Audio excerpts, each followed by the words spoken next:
Kottayam medical കോളേജിൽ കെട്ടിടം തകർന്ന് തലയോലപ്പറമ്പിലെ ബിന്ദു എന്ന ഒരമ്മ ദാരുണമായി കൊല്ലപ്പെട്ട സംഭവത്തെ ഇടതുപക്ഷ ജനാധിപത്യ മുന്നണിയിലെ ചില മന്ത്രിമാരും നേതാക്കന്മാരും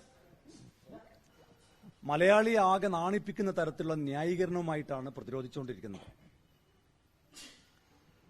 മന്ത്രി വി എൻ വാസവൻ ചോദിച്ചത് ആരോഗ്യമന്ത്രി ഉരുട്ടിയിട്ടതാണോ തള്ളിയിട്ടതാണോ അങ്ങനെയാണോ ബിന്ദു കൊല്ലപ്പെട്ടത് എന്നാണ് ചോദിക്കുന്നത്. കെട്ടിടം പൊളിഞ്ഞതിന് മന്ത്രി രാജിവെക്കേണ്ടതുണ്ടോ എന്ന ചോദ്യമാണ് CPM-ലെ ചില നേതാക്കന്മാർ ചോദിക്കുന്നത്. കെട്ടിടം പൊളിഞ്ഞതിന് മന്ത്രി രാജിവെക്കണം എന്നല്ല ഞങ്ങൾ ആരും ആവശ്യപ്പെട്ടത്. പാലം പൊളിഞ്ഞതിന് കൂളിമാട് പാലം അടക്കം പാലം പൊളിഞ്ഞതിന് പൊതുമരാമത്ത് മന്ത്രി റിയാസ് അങ്ങനെയായിരുന്നെങ്കിൽ രാജിവെക്കേണ്ടതായിരുന്നില്ലേ? അങ്ങനെ ഒരു ആവശ്യം ഞങ്ങൾ ഉന്നയിച്ചില്ലല്ലോ. സ്കൂളുകൾ തകർന്നതിന് നിരവധി സ്കൂളുകൾ പല സ്കൂളുകളും തകർന്ന സംഭവം നമ്മുടെ സംസ്ഥാനത്ത് ഉണ്ടായിട്ടുണ്ട്. അതിന്റെ പേരിൽ വിദ്യാഭ്യാസ മന്ത്രി ശിവൻകുട്ടി രാജിവെക്കണം എന്നാവശ്യപ്പെട്ടിട്ടില്ലല്ലോ. ഇത് ഒരു കെട്ടിടം തകർന്നു എന്ന് മാത്രമല്ല, ആ കെട്ടിടം തകർന്ന സ്ഥലത്ത് ആരോഗ്യമന്ത്രി എത്തിയിട്ട് സംഭവസ്ഥലത്ത് ആരോഗ്യമന്ത്രി എത്തിയിട്ട് ഏതാണ്ട് 2.25 മണിക്കൂർ നേരം രക്ഷാപ്രവർത്തനം വൈകിപ്പിക്കാൻ ഇതൊരു നിസ്സാരമായ അപകടമാണെന്നും രണ്ടുപേർക്ക് നിസ്സാരമായ പരിക്കേ എന്നും പറഞ്ഞ് രക്ഷാപ്രവർത്തനത്തെ പ്രതിരോധിക്കാൻ വേണ്ടി ആരോഗ്യമന്ത്രി നേരിട്ട് ഇടപെട്ട ദൃശ്യങ്ങൾ, അവരുടെ വർത്തമാനങ്ങൾ മലയാളി മുഴുവൻ കണ്ടതാണ്. ഏതാണ്ട് 2.25 മണിക്കൂർ നേരം ഒരു പാവപ്പെട്ട അമ്മ ആ കെട്ടിടത്തിനുള്ളിൽ കുടുങ്ങി മരണത്തോട് മല്ലടിച്ചിട്ടാണ് അവർ മരണമടഞ്ഞത്. അവരുടെ ആ വേദന, അവർ സഹിച്ച വേദന ആലോചിക്കുന്ന ഏതൊരു മനുഷ്യനും ന്യായീകരിക്കാൻ കഴിയാത്ത തരത്തിലുള്ള ന്യായീകരണങ്ങളുമായിട്ടാണ്, ആ മരണത്തെ പോലും അപമാനിക്കുന്ന തരത്തിലുള്ള പ്രസ്താവനകളുമായിട്ടാണ് വി എൻ വാസവൻ ഉൾപ്പെടെയുള്ള മന്ത്രി അടക്കം രംഗത്ത് വന്നത്. അതുകൊണ്ട് ഈ സമരം തുടരാൻ തന്നെയാണ് ഞങ്ങളുടെ തീരുമാനം. വരും ദിവസങ്ങളിൽ ഈ സമരം ശക്തമാക്കും. ഇപ്പോൾ DYFI വന്ന് പറയുന്നത് ഞങ്ങൾ സമരം പ്രതിരോധിക്കുമെന്നാണ്. അങ്ങനെയുള്ള ഭീഷണിയൊന്നും വേണ്ട എന്നാണ് വളരെ മാന്യമായി DYFIക്കാരോട് ഞങ്ങൾക്ക് പറയാനുള്ളത്. നിങ്ങൾ നടത്തിയ സമരമൊക്കെ കേരളം കണ്ടതാണ്. ഉമ്മൻചാണ്ടി കേരളത്തിന്റെ മുഖ്യമന്ത്രിയായിരുന്ന സമയത്ത് അദ്ദേഹത്തിന്റെ തലയടക്കം എറിഞ്ഞ് പരിക്കേൽപ്പിച്ചവരാണിവർ. അവർ വന്നിട്ട് പ്രതിപക്ഷത്തെ നേതാക്കന്മാരും അവർക്ക് വീടും ഓഫീസൊക്കെ ഉണ്ട് എന്ന് മറക്കേണ്ടതില്ല എന്ന് ഭീഷണിപ്പെടുത്തിയാൽ ആ ഭീഷണിക്ക് മുമ്പിലൊന്നും ഞങ്ങൾ വഴങ്ങുന്ന പ്രശ്നമില്ല. അങ്ങനെ ഭയപ്പെട്ട് പിന്മാറുന്നവരല്ല ഞങ്ങൾ. കേരളത്തിലെ ജനങ്ങളുടെ പ്രതിഷേധമാണ്. ആ പ്രതിഷേധം ഏറ്റെടുക്കേണ്ട ഉത്തരവാദിത്വം പ്രധാന പ്രതിപക്ഷ പാർട്ടികൾ എന്ന നിലയ്ക്ക് ഞങ്ങൾക്കുണ്ട്. അതുകൊണ്ട് ഞങ്ങൾ തുടരും. വരും ദിവസങ്ങളിൽ ഇപ്പൊ ചൊവ്വാഴ്ച സംസ്ഥാനത്തെ എല്ലാ നിയോജകമണ്ഡലങ്ങളിലും സമരാഗ്നി എന്ന പേരിൽ പ്രതിഷേധ സമരത്തിന് നേതൃത്വം കൊടുക്കാനാണ് യൂത്ത് ലീഗിന്റെ സംസ്ഥാന കമ്മിറ്റി തീരുമാനിച്ചത്. അതോടൊപ്പം ജില്ലാ കമ്മിറ്റികളുടെ നേതൃത്വത്തിൽ മിന്നൽ സമരങ്ങൾ ഉണ്ടാകും. ഈ ആരോഗ്യമന്ത്രിക്കെതിരായി, ആരോഗ്യവകുപ്പിലെ ഉദ്യോഗസ്ഥന്മാർക്കെതിരായി അതിശക്തമായ സമരങ്ങൾക്ക് വരും ദിവസങ്ങളിൽ ഞങ്ങൾ നേതൃത്വം കൊടുക്കും. നാളെ ഉൾപ്പെടെ അത്തരം സമരങ്ങളൊക്കെ മാധ്യമപ്രവർത്തകരെ മാത്രം അറിയിച്ചുകൊണ്ടുള്ള സമരമടക്കം ഞങ്ങൾക്ക് നടത്തേണ്ടി വരും. അത്തരം സമരങ്ങൾ വരും ദിവസങ്ങളിൽ യൂത്ത് ലീഗിന്റെ നേതൃത്വത്തിൽ സംഘടിപ്പിക്കും എന്നാണ് അതുമായി ഞങ്ങൾക്ക് മാധ്യമങ്ങളെ അറിയിക്കാനുള്ളത്. ഈ സമരം കേരളത്തിലെ മുഴുവനും ജനങ്ങളുടെയും സമരമാണ്. ആരോഗ്യവകുപ്പിനെ കഴിഞ്ഞ 9 വർഷമായി തകർത്തുകൊണ്ടിരിക്കുന്ന ആരോഗ്യമന്ത്രിക്കെതിരായിട്ടാണ്, ഈ സർക്കാരിനെതിരായിട്ടാണ്. ആ സമരങ്ങളൊക്കെ വരും ദിവസങ്ങളിൽ ഞങ്ങൾ തുടർന്നു കൊണ്ടുപോകും എന്നാണ് അതുമായി ബന്ധപ്പെട്ട് നിങ്ങളെ അറിയിക്കാനുള്ളത്. തീർച്ചയായിട്ടും മന്ത്രിയുടെ രാജി തന്നെയാണ് ആവശ്യം. ആരോഗ്യമന്ത്രിക്ക് ഒരു നിമിഷം പോലും ആ സ്ഥാനത്ത് തുടരാൻ ഒരു അർഹതയുമില്ല. കാരണം അവർക്ക് നേരിട്ട് വീഴ്ച പറ്റി എന്നതിന് നിരവധി ഉദാഹരണങ്ങളുണ്ട്. ഇപ്പം മെഡിക്കൽ കോളേജിൽ മരുന്നില്ലാത്തതോ ഡോക്ടർമാരില്ലാത്തതോ ജീവനക്കാരില്ലാത്തതോ അതൊക്കെ നമ്മൾ കഴിഞ്ഞ ദിവസങ്ങളിലൊക്കെ കണ്ടതാണ്, ചർച്ച ചെയ്തതാണ്. അങ്ങനെ ഒട്ടനവധി പ്രശ്നങ്ങൾ ഡോക്ടർമാർ തന്നെ തുറന്നു പറയാൻ ധൈര്യമുള്ള ഡോക്ടർമാർ തന്നെ രംഗത്ത് വന്ന് തുറന്നു പറഞ്ഞു ആരോഗ്യ മേഖലയിലെ ഈ കെടുകാര്യസ്ഥതയെ സംബന്ധിച്ച്. കഴിവുകെട്ടൊരു മന്ത്രിയാണ് വീണ ജോർജ് എന്ന് അവർ തെളിയിച്ചു കഴിഞ്ഞു. അതിന്റെ ഒടുവിലെത്ത സംഭവമാണ് ഈ മെഡിക്കൽ കോളേജിലെ ഈ കെട്ടിടം തകർന്നതും അവിടെ എത്തിയപ്പോഴും അവരുടെ ആ ന്യായീകരണമാണ്. ഞങ്ങൾക്ക് ഇവിടെ ആരോഗ്യവകുപ്പിന് ഒരു കുറ്റവുമില്ല, ഒരു കുറവുമില്ല എന്ന് പറയാനാണ് അവർ ആ സമയം പോലും വിനിയോഗിച്ചത്. ഒരു ദുരന്തത്തിൽ ആദ്യം മാധ്യമങ്ങളോട് തന്നെ പ്രതികരിക്കേണ്ടത് ഏത് രീതിയിലാണ്?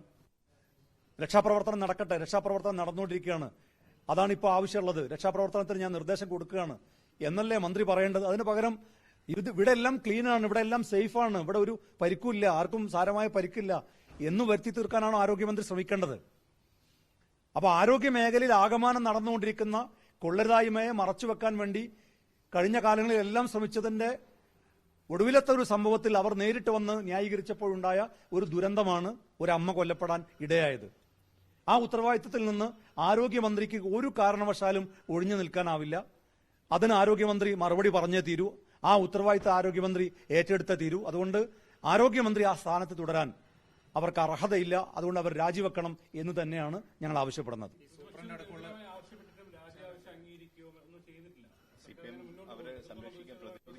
അല്ല, അങ്ങനെ ആ പ്രതിരോധത്തെയൊക്കെ ഞങ്ങൾ അതിശക്തമായി ചെറുത്തു തോൽപ്പിക്കും. കേരളത്തിലെ ജനങ്ങൾ ജയിപ്പിച്ച ജനങ്ങൾക്ക്, അധികാരത്തിലേറ്റിയ ജനങ്ങൾക്ക് അവരൊക്കെ താഴെ ഇറക്കാനുള്ള അധികാരമുണ്ട് എന്ന് അവർ മനസ്സിലാക്കണം. ഈ ഉത്തരവാദിത്തം, ഈ കെടുകാര്യസ്ഥതയും ഈ കൊള്ളരുതായ്മയൊക്കെ ഉണ്ടായിട്ടും അങ്ങനെ അള്ളിപ്പിടിച്ചാൽ ഇരിക്കാനാണ് അവരുടെ തീരുമാനമെങ്കിൽ അതിനെതിരെ ജനകീയ പ്രക്ഷോഭം ശക്തമാക്കുക എന്നുള്ളതാണ് ഞങ്ങളുടെ തീരുമാനം. ആ രീതിയിൽ ഞങ്ങൾ ആ ജനകീയ പ്രക്ഷോഭം അതിശക്തമാക്കും. അവരുടെ ആരോഗ്യമന്ത്രി എന്ന നിലയിൽ പ്രവർത്തിക്കുന്നതിൽ ജനങ്ങളുടെ കൂടെ ചേർത്ത് നിർത്തിക്കൊണ്ടുള്ള പ്രതിരോധം, ആ മന്ത്രിസ്ഥാനത്ത് തുടരുന്നതിലുള്ള പ്രതിരോധം ഞങ്ങളും തീർക്കും. അതാണ് ഞങ്ങൾക്ക് അവരെ ഓർമ്മപ്പെടുത്താനുള്ളത്. അല്ല, ഉത്തരവാദിത്തപ്പെട്ടവർ ആരാണ്? അവർക്ക് അതിൽ ഒന്നാം പ്രതി ആരോഗ്യമന്ത്രിയാണ്. രണ്ടാം പ്രതി ആരാണെന്നുള്ള അന്വേഷണം നടക്കട്ടെ. സൂപ്രണ്ട് ഉൾപ്പെടെയുള്ളവർക്ക് ഉത്തരവാദിത്തമുണ്ട്, സംശയമില്ല. അതിന്റെ ആരൊക്കെയാണ് ഉത്തരവാദികൾ, ആ ഉത്തരവാദികൾക്കെതിരെയൊക്കെ നടപടി ഉണ്ടാകണം. അതിനകത്ത് ഒന്നാം പ്രതി അവർ നേരിട്ട് വന്ന് പറഞ്ഞാണ്. ഇപ്പൊ സൂപ്രണ്ട് ഉൾപ്പെടെയുള്ളവർ അവരെ രക്ഷപ്പെടുത്താൻ വേണ്ടി മന്ത്രിയുടെ സമ്മർദ്ദത്തെ തുടർന്ന് ചില പ്രസ്താവനകളൊക്കെ നടത്തിയത് നമ്മൾ കണ്ടല്ലോ. അതിൽ നിന്നും ആരോഗ്യമന്ത്രിക്ക് ഒഴിഞ്ഞു നിൽക്കാൻ കഴിയില്ല. എന്ത് പ്രസ്താവനകൾ ആര് നടത്തിയാലും ആരോഗ്യമന്ത്രിക്ക് ഇതിനകത്തുള്ള ഉത്തരവാദിത്തത്തിൽ നിന്ന് ഒഴിഞ്ഞു നിൽക്കാൻ കഴിയില്ല എന്നുള്ളത് മലയാളം മനസ്സിലാകുന്ന ആർക്കും, ആ പ്രസ്താവന കണ്ട ആളുകൾക്ക് എല്ലാം മനസ്സിലാകുന്ന ഒരു കാര്യമാണ്. അതുകൊണ്ടാണ് ഈ സമരം ശക്തമായി മുന്നോട്ട് കൊണ്ടുപോകാൻ ഞങ്ങൾ തീരുമാനിച്ചത്. അത് ഡിവൈഎഫ്ഐ അല്ല, ഇനി ആര് വന്ന് ചെറുത്താലും ആ ചെറുത്തുനിൽപ്പിനെയൊക്കെ അതിജീവിച്ചുകൊണ്ട് അതിശക്തമായ സമരങ്ങൾക്ക് ഞങ്ങൾ നേതൃത്വം കൊടുക്കുക തന്നെ ചെയ്യും. പല സമരങ്ങളുണ്ടാവും. ഇപ്പൊ മുൻകൂട്ടി മാധ്യമങ്ങളിൽ നമ്മളിപ്പോ ചൊവ്വാഴ്ചത്തെ സമരം നമ്മളിപ്പോ പ്രസ്താവന നടത്തിയിട്ടാണ് സമരം നടത്തുന്നത്. അങ്ങനെ പ്രസ്താവന നടത്താത്ത സമരങ്ങളുണ്ടാവും. ചൊവ്വാഴ്ച സമരാഗ്നി ഉണ്ടാവും. നാളെ വേറെ സമരങ്ങളുണ്ട്. ആ സമരങ്ങളൊക്കെ നിങ്ങൾ അറിയിക്കും. ഇന്ന് വീണ ജോർജിന്റെ വീട്ടിലേക്ക്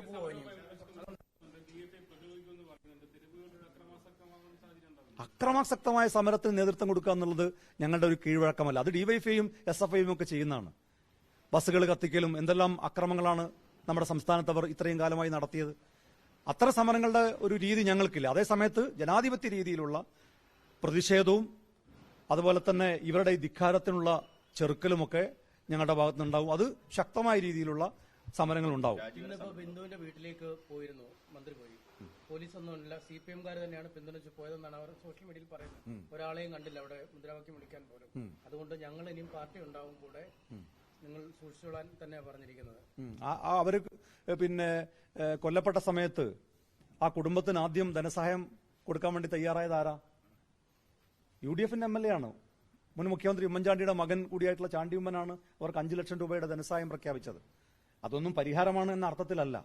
കുടുംബത്തിന്റെ കൂടെ UDF നിന്നിട്ടുണ്ട്. പ്രതിപക്ഷ നേതാവും അതുപോലെ തന്നെ ബഹുമാനപ്പെട്ട പാണക്കാട് സെയ്ദ്, മുനവർലി ശിഹാബ് തങ്ങളൊക്കെ ആ വീട്ടിലെത്തിയ കുടുംബത്തിന്റെ കൂടെ അവരുടെ ദുഃഖത്തിൽ പങ്കുചേരുകയും അവരെ സമാശ്വസിപ്പിക്കുകയും ചെയ്തിട്ടുണ്ട്.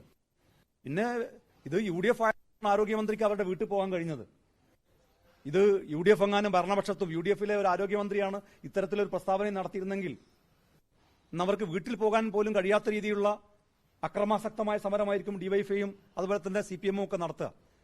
അത് ഞങ്ങളുടെ മാന്യത, ഞങ്ങളുടെ മര്യാദ. പക്ഷേ മരണ വീട്ടിൽ പോകുന്നതിനെ ഒന്നും ഞങ്ങൾ എതിർക്കുന്നില്ല. പക്ഷെ അവർ പോകുമ്പോൾ അവർ നെഞ്ചത്ത് കൈവച്ച് ചോദിക്കണം. അവരങ്ങനെ പോകുമ്പോൾ ഈ മരണത്തിന് ഉത്തരവാദി ആരാണെന്ന് ആരോഗ്യമന്ത്രി സ്വന്തം നെഞ്ചത്ത് കൈവച്ച് ചോദിക്കേണ്ട ഒരു ചോദ്യമുണ്ട്.